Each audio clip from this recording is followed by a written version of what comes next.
Mic's not on. Now try. Can you hear? Oh, I can hear myself too. Okay, so you're in charge of that mic with Big Dave. I'm in charge of this mic with Megan. Yes. Yes, with Megan. Yeah. Okay. It's like he can hear his own voice, so he's really thrown off. Well, listening to the podcast, the first episode last week was not a good experience for me because I didn't realize what I sound like in person. As my boss told me, apparently I have a face for radio, or a voice for radio even. To search for, now you'll have to search for, because I've already got it started. So search for J Communication Solutions. Oh, you're just going to have her simulcast? Yeah, she's going to simulcast it. You have to use the old search. There you go. J-A-Y. Fall into this nonsense? Communication. As far as Black Shirt or brewing in general? Click that. Okay. You have to brewing follow, in general. sorry. So it came from an art school background. I know. I started hit the doing live some button. product photography for some places and just kind of toying around, and then started homebrewing around the same time. Started working with more and more small breweries, and a couple opportunities opened up for some apprenticeships, one at White Birch and one at Hill Farmstead further down the line. Can you tell us real quick where either of those are? Because I've never heard of either of those. I apologize. I am from New Hampshire, so I've been out here since November 12th. Live free or die. Is that correct? So they say. Okay, there you are. You're on now. Keep going. Yeah, so. You can take the mic too if you're more comfortable. Yeah, so after that, I kind of just started spending more and more time doing that and playing with the apprenticeships and kind of just doing whatever grunt work needed to be done, and I loved every second of it. And came to a point where my mentor at the time pretty much said to me, what are you doing? Because you're spending nearly all your time doing this and not really much else. So at that point, I kind of took that as the sign to maybe jump into the industry and started looking for work, and found a place, a couple of different places in New Hampshire that I went to and kind of opened up with some people, and then got to a point where I kind of took a wee break there and was reassessing pretty much everything, and the opportunity came up out here, and I was talking with a family friend as well, and I don't think that sounds like an alarm. What is it? There's too much going on? Is it? I don't think it's. We're having some technical difficulties on the brewery side here, which has never never happened. Usually it's Sam's fault, but we're going to hold. Okay. Is it bad? Yeah. Okay. The simulcast is taking off. All right. Did you? Okay. So what was the question? I was. Just kind of how I was getting into brewing. At that point, I had gotten a job opportunity with a place in Hampton that was opening up. Actually, I'm backtracking a little bit, but and that was kind of my first foray into the industry was opening that up. So I've been involved in startups for Shut it off. pretty much the entirety of my career as far as beer goes. Give me a career in years. 9 years now. Okay, so you've been after this 9 years. Great. All right, we're gonna pause again for a second. No, I think it's time for. When do you do your usual like? Have you formally introduced David yet? No, that's what I'm saying. Okay, that's your thing. And by the way, Megan, this is the entire purpose of this podcast, to be way chill. Yeah. Feel free to take phone calls. Yeah, exactly. This is fine. Okay, so Jay, who are you just talking to, and where are we? Well, I'm Jay Schrader, unfiltered. They know that. Here with my partner, Dr. Samuel J. We're at Black Shirt Brewing on Walnut Street, just south of 38th, here in Rhino District of Denver, Colorado. Megan, is this technically Rhino? It is. Yes, it is. Okay. I didn't see a rhino on the door or on the wall when I came in, actually. Do you guys not have one of those fancy stickers? Oh, the fancy rhinos. Actually, ours got a little trashed. Someone trashed it, so we're getting a new one. Wait, what do you mean? Like, they just ripped it off? Yes, it got stolen, actually. This is my kind of place. I can tell you guys this story now, and I'm going to have to do it. Okay, please do. Old Chicago. Okay. Familiar? Like circa 2003. There used to be a Divey Old Seas in Golden that was like underground. over by Applejack Liquor. Okay. And the bathroom signs on the doors at the time were guys or girls crossing their legs and holding their junk because they Okay. had to pee. Okay. I have one of those in my bedroom. So you're the guy that would have stolen the Rhino And sign. actually, 20 years ago, I would have stolen the Rhino sign. I'm sorry that I brought this kind of person into your facility. Yeah, that's okay. Okay, so we've talked to David. Yeah, I'm sorry. So we're going to No. introduce David now. David, real quick, tell us who you are. Hey, my name's David Sakolsky. I've been brewing for the last 9 years or so, and just recently came out to Denver early November and started up here with Black Shirt. And Megan, who are you? I'm Meghan Howes. I'm the Director of Communications here at Black Shirt. Thank you. Yeah, and David is head brewer. Is that correct, David? Correct. Okay, Right. so you just started here, David, right? Megan, how long have you been here? Since May of last year. Okay. All right. And what I guess we might as well start with the hard question. The last 10 months, 8 months, what are the changes you've seen, not just necessarily with your particular brewery, but where we are in town, competition, the market, what's noticeable? It's an incredibly intense market, actually, but it's a really robust market as well. We are just filthy rich in this city when it comes to beer. And so I think one of the things we're seeing more, and maybe I wouldn't necessarily call it a trend, but I think people are looking for that one-stop, I wouldn't say one-stop shopping, but a place that they can go, have a really great handmade craft beer, and also get some food, and perhaps play trivia or enjoy a comedy show or some live music. So they want that whole package as opposed to just going into a tap room and having a beer. How long have you been here? Like, how long has Black Shirt been at this location? Did it start here? Oh, yes. Oh, absolutely. We opened in 2012, so we've been here a little over 6 years. And when we opened this place, there really wasn't anything around. We were very much on the edge of the Rhino Art District. Was it actually called the Rhino Arts District in 2012? Do you know? In 2012, that's a great question. I don't know if that moniker had been attached to this area yet or not. I don't think so. Yeah, I would go but out on I'd have to go back and look at that history. I don't want to make a yeah, definitive yeah. statement. But the good news is nothing about this is we're not going to be held accountable for anything. Yeah. Taxi, right? What is that called? The Taxi. Taxi, yeah, was that's here, on the other side but of I the don't think it river. was. Right. I don't think it was Rhino yet. Technically, Right. you guys yeah. were ahead of the curve. Right. Yeah. Oh, absolutely. I mean, we were definitely, in terms of this area, there was only one other brewery that had opened, which was River North. Oh. And on our heels, right after us, was our mutual friend. Okay. Yeah. So, And then, oh no, I was gonna say, and then suddenly it blew up. And You're I not don't the know, only some game in people town. know, and some people don't, that the Rhino Art District is the largest producer of craft beverages in this concentrated area in the country. okay, that makes sense. I mean, if we go down the street, we have what? Ratios there. We You've have. got Ratio, you've got OMF, and then you have distilleries as well, but you've got the new Odell Rhino Brew House, you've got Block Distilling, and then you have to understand, too, that Rhino is divided in, basically, they now call it East and West. So you've got the west side, which is on Brighton Boulevard, and that includes everything from the Great Divide Barrel Bar to Mockery Brewing, and so there's a fair amount of stuff over on that side as well. And then on this side is where you're going to have that concentration on Larimer and Blake and Lawrence and all of the businesses that are up and down there. Now I know we want to talk to David and talk about the next moment, but I got to ask you, how long have you been serving food here? Since day one?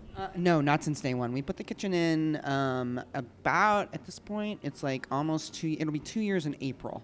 And that was a really, again, a conscious decision on our part to really, I mean, in part we were responding to customers and what they wanted, and we recognized that people would come in and they'd be really enjoying our beer, but it got to the point where they needed food.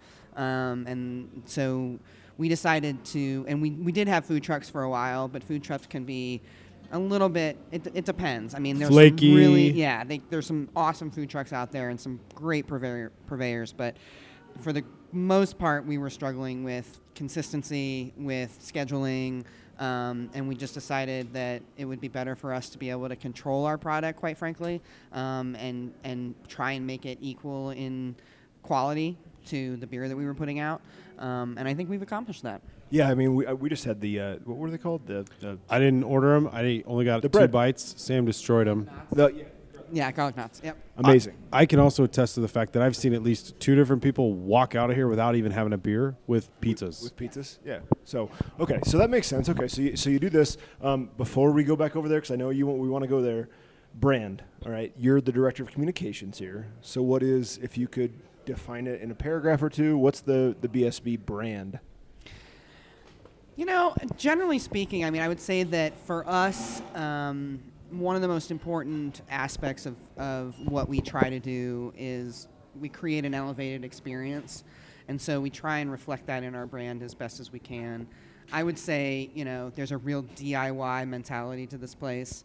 The owners built everything in here. I mean, everything from digging the lines for the tanks to all of these tables that you see to the bar.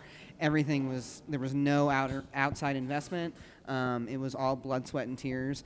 I think that resonates with people. And so our brand is very much around kind of a nonconformist. Johnny Cash is essentially like the patron saint of Black Shirt. And we take a cue from him in terms of just not always wanting to go with the flow, and we want to go against the grain a little bit. We want to be, that distinctiveness, I think, is that we're not a slick brewery. We don't try to be. We don't try to put ourselves out there in such a way that basically pigeonholes us. You know, we opened as the Red Ale Project, and we dug very deep into that style, and I think people really responded to that because they recognized how unique it was to be able to walk into a brewery and try, say, a flight, and you would get everything from a Kolsch to a porter or a stout, and you wouldn't necessarily say, oh wow, you know, these are all made with the same grain bill, but they were for the most part. So I would say we've been thinking about this a lot in terms of identity and how you really articulate the DIY ethos, what that really looks like, and how you write about it, how you speak about it, and we're still working on that. But I would say that's a big part of what we do. Is kind of, I don't want to say it's anti-establishment because that's not where we're really coming from, but it is very much a bootstrap. Rough-hewn DIY. What else would you say, David, in terms of the brand? Geez, I think you pretty much covered it. Like you said, we've been in talks, kind of trying to figure out a lot of direction for branding lately. Mm-hmm. So we've been kind of going over a lot of these details and just trying to figure out, you know, what works and what doesn't, and how we can convey these things to people. But obviously, at the end of the day, product and experience is king. And we just hope people come in, have a good time, and like what they have. I mean, I guess when I think about BSB as an outsider, right, as an amateur, I would think you're one of the more successful kind of micro brews in town, right? Craft brewers. I can get it down by my house in DTC or Greenwood Village, right? You have a consistency to your brand that I think a lot of folks struggle with, quite honestly. And so props to you for that. I think in terms of the aesthetic, it's there. I saw the Johnny Cash thing when I came in, and it just clicked. I was like, okay, that makes total sense. I was, for some reason, expecting more Nebraska stuff as the black shirts, so I'm really happy. I'm really happy we didn't have that. No, I'm an Iowa grad, so I'm very happy about that. But props to you also, Megan, for kind of continuing this, because I think, you know, we talked earlier, the competition of this marketplace is only getting more significant now that we can sell beer in grocery stores. And I think BSB, at least as a consumer, has a strong foothold, right? It may be a small foothold, but it's a strong foothold. And so good work with that, for sure. Thank you. I appreciate that. Now, did you want to talk to the brewer? I want to talk to everybody. That's Yes. part of the problem here. He's a better speaker than I am. I don't know about that. Megan pointed out that you guys are a very DIY, bootstrap type brewery, and I think I want to go back to what David said early on before we formally introduced everybody, and that was that really your roots in brewing don't come from anything other than photography and being involved in the brewery scene out east, but then you basically taught yourself at home and then became an apprentice. Is that right? Yeah, I was just doing a lot of home brewing, and essentially the apprenticeships for most of the time in both of them, I was essentially working for gas money and ingredients, and I would just make beer and come back and get critiques and tear it apart and see how we could make it better. Who was drinking your beer? I want to know what sad friends had to drink that. All the sad friends. It was at first when it was just homebrew. It was just local people and friends and family, and just getting an idea for the different palettes that are out there. But I was really, really lucky in my apprenticeship in Hill Farmstead, and timing wise alone, I met a tremendous amount of people out there. Everyone from Jakobsen from Crooked Stave to McKellar. McKellar actually tried my very first commercial beer, which was amazing and a super geek out moment for me. But yeah, it's just been, just trying to make things better every single day. What was the first good beer that you made and you were like, okay, I can do this professionally? Honestly, I think that would probably, so there was a certain porter that I did that was a little wacky, but I mean, homebrewers. So it was a New Zealand style porter. So it was an English porter with New Zealand hops, but it also had a lemon lime edition. This is just around the time when Sean was playing with what he called ICUs, which are international citrus units. And essentially we were trying to kind of measure scales for that and for that kind of flavor profile. We found there's a lot more variables involved than strictly citric components, but it's been really interesting just to toy with and see what we could do. But I think that beer in particular was the one that when I brought that around to people, it was one that on paper it doesn't seem like it would meld nearly as well as it did in the bottle. And it was just one of those beers that came out really, really well. And everyone I was talking to was, at that point, whenever you're handing people beer as a home brewer, they're like, oh, so you're going to open your own brewery. And you're like, yeah, that's the dream, because it's the same thing like people with records. It's like, oh, you're a DJ, you're going to open up your own label. It's like, well, no, most people are happy with doing what they're doing. It doesn't always have to get bigger. And then sure enough, here I am. How did that happen, might I ask? I mean, if Meghan wants to answer or you want to answer, I'm interested. Yeah, how did you guys... Megan, him. how did you guys find David? I mean, East Coast, New Hampshire, it's like the other side of the moon. Yeah, I mean, it really just came down to I saw that Chad had made a post, and I reached out. At that point, I was kind of coming off my hiatus, so I was looking at work globally, worldwide. I was looking in Vietnam, I was looking in India, I was looking in Australia. I actually had 2 prospects in Australia, one on either side of the country, and unfortunately, both of them were not able to help me get my immigration status worked out there. So I learned a lot about just being a citizen of the world and kind of what that takes, which is a lot more paperwork and back and forth with lawyers than I ever could have imagined. It's been interesting. Yeah, but you managed to get your green card for Denver, which is actually pretty hard to do these days.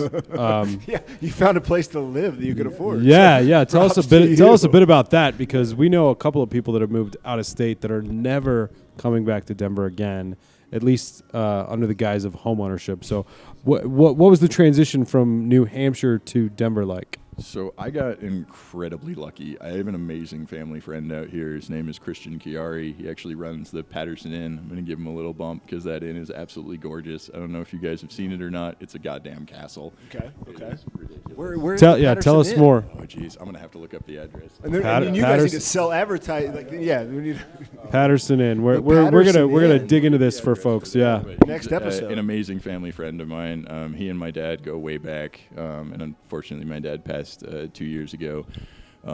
And Chris has been really, really good at kind of helping me get my feet under me again and get everything situated again in life in general. So he was very kind and offered me a place to stay for the first few months while I get settled out here. So I'm going to be making that transition into apartments sooner than later. So we'll have to see how well that all goes. But I was lucky enough to get out here and have that opportunity, and that made this decision a lot easier. I think as soon as that was settled, I pretty much called Chad back and we talked briefly, and I was like, cool, I'm going to hop in the car and I will see you next week.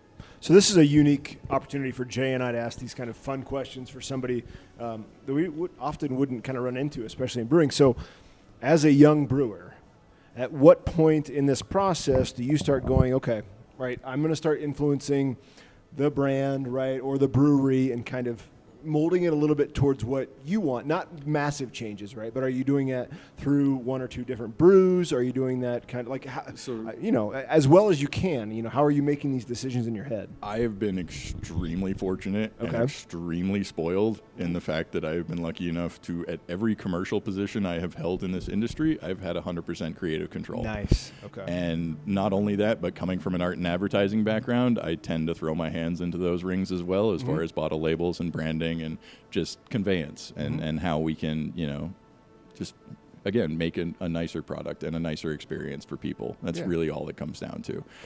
So, Megan, I'm going to ask you, as a person on the hiring side, is there success in that? Like, is that a choice where, the executives at a brewery go, okay, we're going to give this person kind of free reign, and is there data or are there anecdotes to kind of prove that long term that works out? Or you don't know?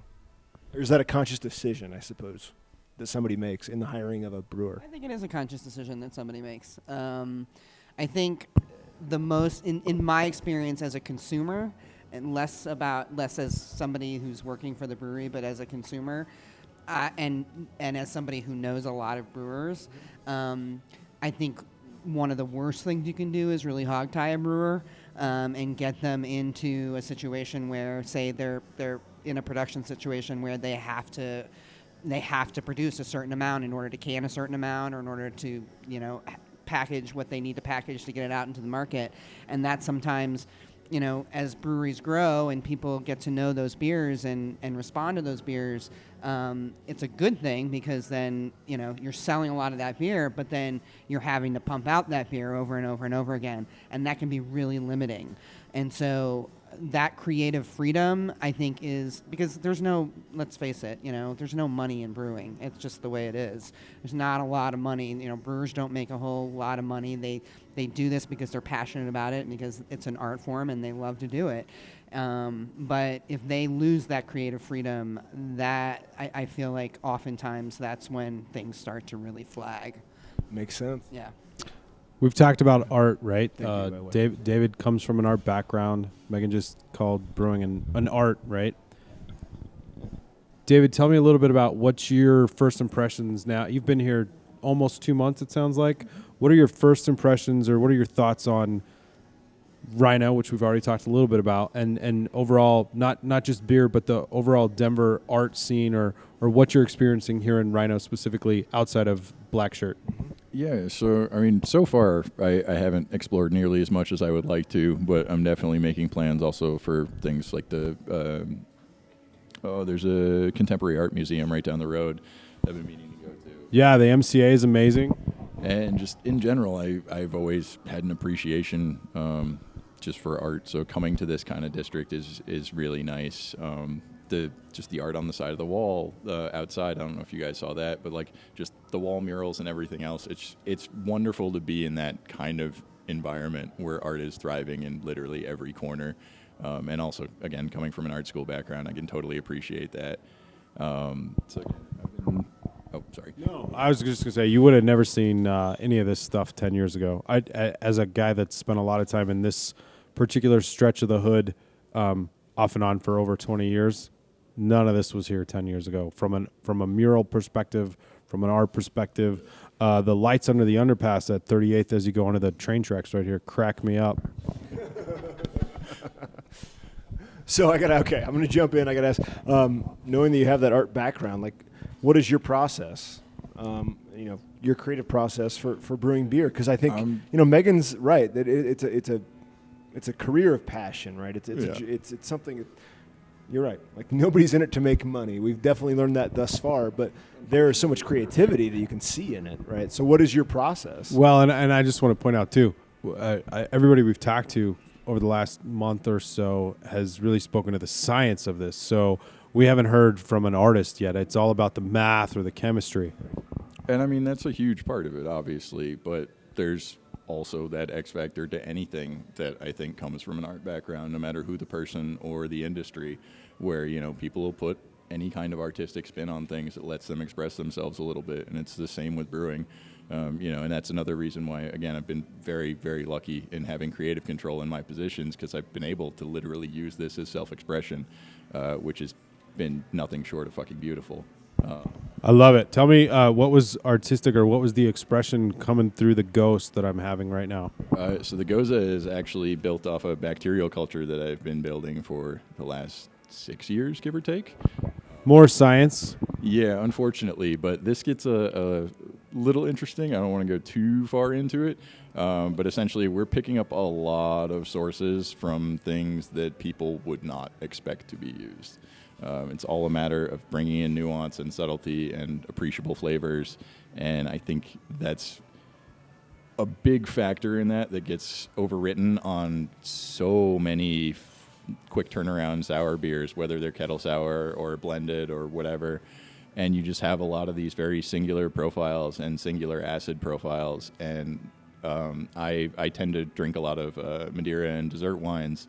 And a lot of those are all about balancing your acidity and your sweetness and trying to get more depth to both of those rather than having it just be sweet and tart. So with this culture, I think we're able to do that. We're able to get a lot of really nice flavor development that most people are not getting in these kind of beers. Again, I'm being a little biased, so I'll leave that for consumers to decide, but I'll make that statement. No, I mean, it's... Go ahead. Oh, I was going to say, so what I'm... taste that, actually? Yeah, no, you cannot. This backwash. So what I'm hearing really is that all those other brewers out here in Denver that are making a Gose right now, you guys are screwed, because David is doing something that nobody else knows what's going on in here. It's just a difference in procedure, no different than a brewer that uses a yeast strain that's different than another. We're just using a bacterial blend that unfortunately is not commercially available. So it's not just a straight lacto D pitch or a lacto brevis. There's a lot more going on in this culture from a strain perspective. We haven't had it sequenced. There are at least 20 some odd strains in the blend. There are only about 6 that we're using for proper primary flavor development. How'd you get it out here? Did you bring it like in a suitcase? I've been building. What? I've been building. It's on a slant. So the My tricky part word. is Wow. with slants and with this kind of setup with a blend, you can't really... Remaking that blend is very difficult. Like knowing how much of each bacteria needs to go in there so that when they're grown large enough to do the fermentation, everything is still in balance. So that's where the tricky part comes, and that's where we get more into the kind of science end of things. But whenever you're dealing with anything on such a small scale, when you're going, molecularly or looking at on a scale of atoms, you can find so much little beauty in every goddamn corner. You can tell you're excited about it. I love this shit, man. Yeah, That's why I went back to it. Like I said, I took a small hiatus and I really reassessed life, and I wasn't sure what I wanted to do. And when this opportunity came up, and when I was chatting with Chad, the owner here, we just really saw eye to eye on a lot of the kind of philosophy that we have about the industry, and I think that was wonderful. And we've been able to work and continue that, and hopefully as things progress here, we'll be seeing a lot more variance in the tap list, but also everything having its own place. Like, I want you to be able to come into the tap list, and if you wanted to get a sample of everything we had on tap, you could do that, and every single thing would be unique enough in its own right that you wouldn't be like, oh, I taste Mosaic in 3 of those beers because 5 of them are IPAs. Yeah. IPAs totally have their place, and they're wonderful fucking beers, but I do not think they need to be the entirety of a tap list anywhere, especially not in a place like... forgive me because I'm going to bounce a little bit, but this is kind of going back to what Meghan was saying earlier with kind of production breweries versus brew pubs. Mm-hmm. And we're allowed to kind of have this level of freedom because we're more a brew pub than a production brewery. Okay. If we were a larger scale production brewery, the nature of the beast is to be hamstringed by your production schedules. It's to be making those products again and again consistently. Not that consistency isn't something we're looking for here. Obviously it is, but we also want that variance. We want that widespread. We want to be able to work with local ingredients when they pop up, not be like, oh, well, we couldn't get 30,000 pounds, so I guess we're not making that beer. So is that when you took this job, was that a thought? You're like, okay, I want to be able to just kind of experiment. You liked BSB as that kind of facility where you could just kind of, have some fun. Or not, it's fun. I mean, again, it's all beer is experimentation for me, Right. and always kind of has been. And Okay. again, with the creative control, it's been something that I can just play with and kind of shift around as needed, and that's been wonderful.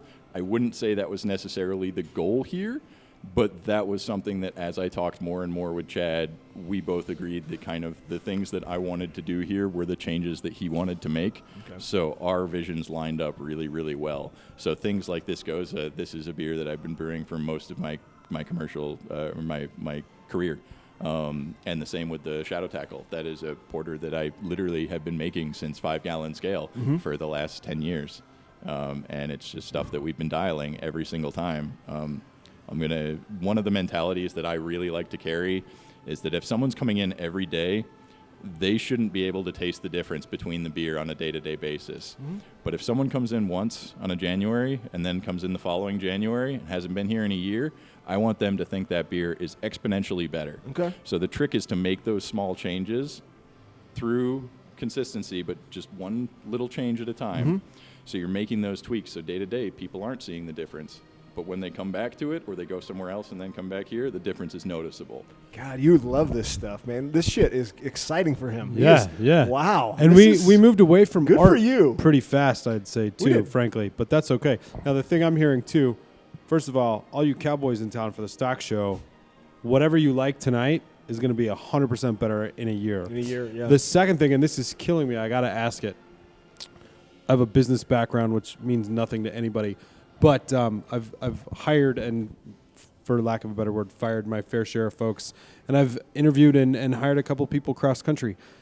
You've talked about Chad and your discussions a lot, but had Chad ever tasted any of your fucking beer? So I actually, when I came out here for the interview, 2 days before I flew out, I shipped Chad a case of beer of previous things that I had been working on and that I was proud of. A lot of them were shelf-stable things, bottle-conditioned beers, but they were pushing over a year and a half in the bottle.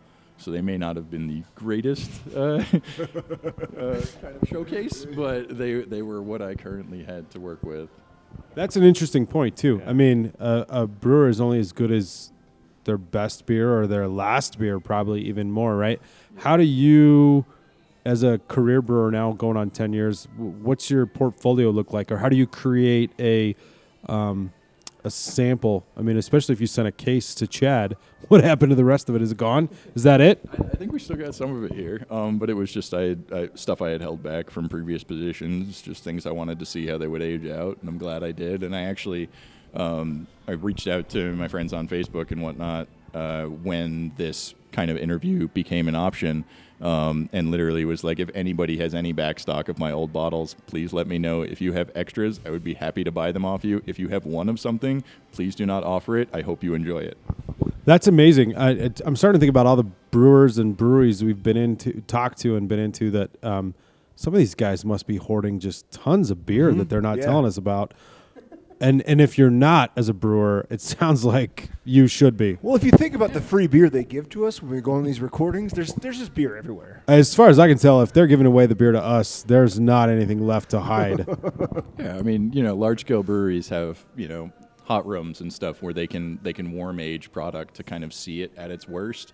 We don't have that ability. So being a small brewery in general, I'll just grab a case of something and kind of hang tight on it, and maybe once every 2 months crack a bottle or so. Okay, we're not done yet because I need Megan to put that camera down. Yeah, Okay. Megan's taken on the role of communications director. She's doing an amazing I'm job. trying to. Okay, I took an interviewing class when I was an undergrad in journalism, so I'm going to try to figure out if I can, ask the tough question. I touched upon it earlier. We can now buy beer in the grocery store, and believe it or not, consumers Oh. notice it. This is a thing for us, by the way. We've been worried about it. How does that issue get breached in business meetings, in your weekly meetings? With folks who run this place. What's going on? Can you provide any insight into how a brewery of your size is dealing with these changes? Well, we deal with these changes, to be quite honest, by not distributing our beer in the same way that we used to. And that was a conscious decision on numerous fronts. But, we really want to concentrate on hyper fresh, high quality, elegant, compelling beer. That is our goal. And some would say that you can't necessarily do that when you're producing a ton of beer all the time and canning your beer and packaging your beer. I don't necessarily think that's true, but at the same time, there's something to be said for that relentless pursuit of quality. And I don't want to come across as, if you are packaging, somehow your quality is less, because I don't believe that that's necessarily true. But we just decided to go in the direction of really wanting our guests to experience the whole of Black Shirt, not just the beer is obviously the centerpiece, but we have, coming off of that or radiating out from that is what we offer in terms of food, the customer experience that we offer, the musical program that we have, our desire to be an active and integral part of this community. So there are things that we chose to concentrate on. And we obviously, many of us saw that train coming. We knew that those changes were coming down the pike and that it was going to be a real disruptor in a lot of ways. And, I'm on a lot of beer groups and I hear chatter a lot, and it's been fascinating to watch that and to see this bill come finally to fruition and to see these things happening. And some people believe it's the death knell of the mom and pop liquor store. There's a lot, some people think it's really great because it's free market and, let these people have choice and convenience. And I think we have a lot still to figure out and to see how this all pans out. I mean, Colorado, this is a big experiment for us. Other states obviously have done it, and you hear from those folks who are like, oh, I live in X state, and we've had that forever, and it certainly hasn't affected those specialty liquor stores who are targeting those consumers that really want well-curated selection. And so I think in some ways, it's making those business owners maybe rethink their approach and how they serve their customer base. So you might have to be a little bit more nimble than you were in the past. And that's not a bad thing either. I think that's a good thing. What you just pointed out is something that Jay and I were talking before the interview, because there was we're trying to figure out the connection between a tap house and then brand connection, right? So like if you have a good tap house, is that going to improve the chances that somebody buys your beer on the shelf? And the fact that you pointed out that that's a major part of it, that's, according to the data, a good thing. Right? I think it was like 7-8% chance that somebody's going to, which can be a significant boost, right? If somebody goes to a liquor store and to buy your beer or a grocery store, like that's pretty impressive. And so maybe that's the next move, right? Is actually having these tap houses that are inviting and warm and they're family friendly and they have good food and all of this stuff. It'll be anxious to see. You're right. Yeah, absolutely. Go ahead. No, I was going to say there's a direct correlation, though, to the quality of the beer, too, because there are some great tap rooms. I think we've said this maybe on every episode. There's some great tap rooms. There's some great places you can go and sample beer that's made on the spot. And the beer's just not good enough to buy in the liquor store. And I've looked at it. I've seen it. There's a face that stares back at me every time. And I have a great relationship with the brewers and the people that work there. But I wouldn't buy their beer in a liquor store to save my life. So as we wrap this up, I'm going to say one last thing, right, for this place. I had one of my good buddies here 2 years ago, Chris Snyder, who's an avid beer drinker, drinks way better beer than I. He kind of introduced me to all of this, and he knew of you. Chris is from some Springfield, Missouri, St. Louis now, but we went to the liquor store and bought BSB. I bought the Frontman IPA, and that was my first foray into what you do, and still one of my favorite beers, quite honestly. It was fresh. It was wonderful, and it's nice to come in here and talk to you two and kind of see that no matter what's changing in terms of the city and the industry and all of this and the laws, that you're still committed to making good beer, and especially bringing David on board. It's clear that whatever you do next is going to be very experimental and fun and probably fruitful, quite honestly. To kind of have this. How do you say it? Gose? I say it wrong. I think it's just Gose. Gose? But I'm not exactly the most worldly traveler. That is a good beer. It's really good. It's really good. The big inspiration on that is Moroccan Lemons. So if you've ever had salt-preserved lemons. I have not. I'm from Iowa. I don't even know what that means. They're delightful. Okay. Have you had salt-preserved pig of any kind? No. Salt-preserved lemons. We got to find these. Okay. Yeah, Moroccan Lemons. It's just an old preservation technique, but it really brings It's a slight savory end, but there's just a lot more depth to the flavor. It's like kind of like the equivalent of grilling citrus in a way. Oh, okay. Like that's the level of depth that you kind of gain by that kind of preservation method. So that was the big inspiration behind this. But even on the tasting notes, I mean, Moroccan lemons, orange popsicles, and grilled limes, and a little bit of grapefruit juice is pretty much the entirety of this profile, as far as I'm concerned. Damn, he nailed it. He did. I mean, that's insane. He did. Now, I feel like we have to uncover a whole other conversation. We're not going to do it tonight, but ICUs. I don't think Sam was even paying attention, which is not true because he pays attention in all our interviews, but we get distracted. International citric units, which we talk about IBUs all the time.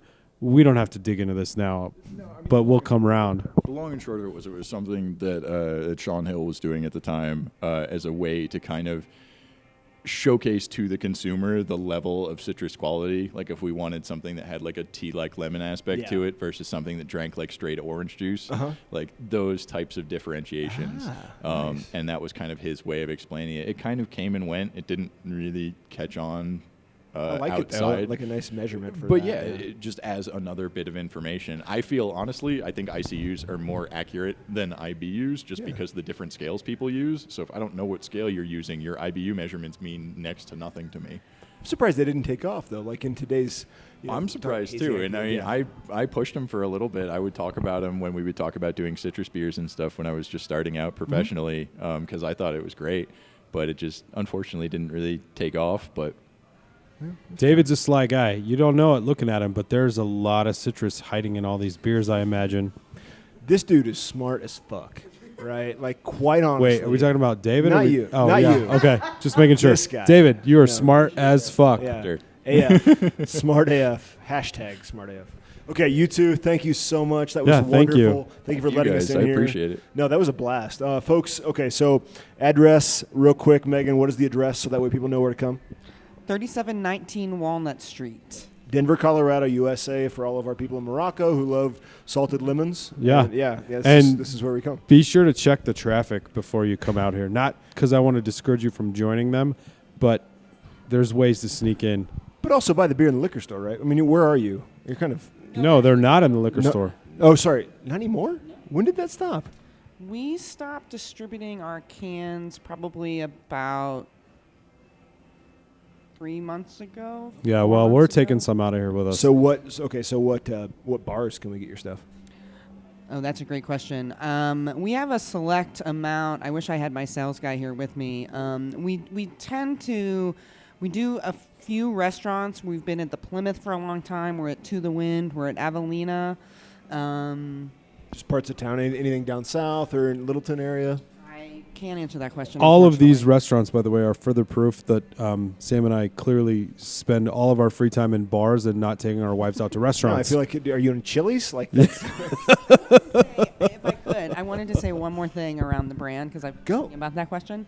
And one of the things that I think Black Shirt does, which is a great differentiator, but also very unique to us. And this, again, I noted this when I was a consumer. I mean, I literally started pounding on these guys' doors 2 years before they opened because I live less than a mile from the brewery, and they became my hangout. And they not only did they serve really excellent beer, but they tried to provide, and this is that DIY, this is that balance that we try and maintain between having a comfortable, welcoming, warm environment with great customer service and offering a little bit more of that elevated experience. So everything from, we have table service, which doesn't happen in a lot of breweries. I did notice that, actually, Yes, which is awesome. We have, and the little touches. You get a glass of ice water when you sit down. I There's did notice hand towels that. in the bathroom, though we have now hand towels and an actual air dryer. it is Denver. Yes, it is Denver. Green, baby. Exactly. But even, people would notice those things. And when we first opened, we had a special glass that we served our beer in, which ended up being just a little bit too difficult for us to do, quite frankly. And those were received, we had mixed reception to those. They were called O'Farrows, and they had a slant on them. And they were designed so that you could really get the full nose of that beer when you put it up to your face.